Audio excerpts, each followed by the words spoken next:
பொண்ணு பிறந்தது அந்த மேஸ்திரிக்கு பயம் பிறந்துக்கிச்சான். வந்துட்டு போய் ஒரு வருஷம் தான் ஆகுது. அது சொன்னார், பயம் பிறந்துச்சு வரணும் அப்படின்னு போனார். ஆனால் நானும் என்னமோ தாடிலாம் விட்டுட்டு நின்றுட்டு இருந்தாரா,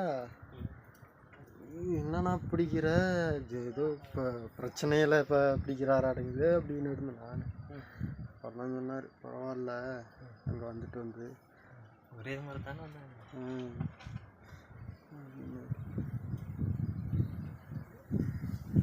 முடிஞ்சு வரலையுமா ஒரு பிள்ளைக்கு சும்மா தடத்தில் நடந்து போயிட்டு இருந்தோம், உனக்கு பிறக்கிறதுக்கு பயந்தான்னு விட்டு போனேங்க. அது சொன்னதே எனக்கு தெரியாத பாரு. ஒரு நாள் கூப்பிட்டு இந்த மாதிரி சொன்னா கண்ணு சொன்ன மாதிரியே பயம் மறந்துடுச்சு அப்படின்னு சொல்லிட்டு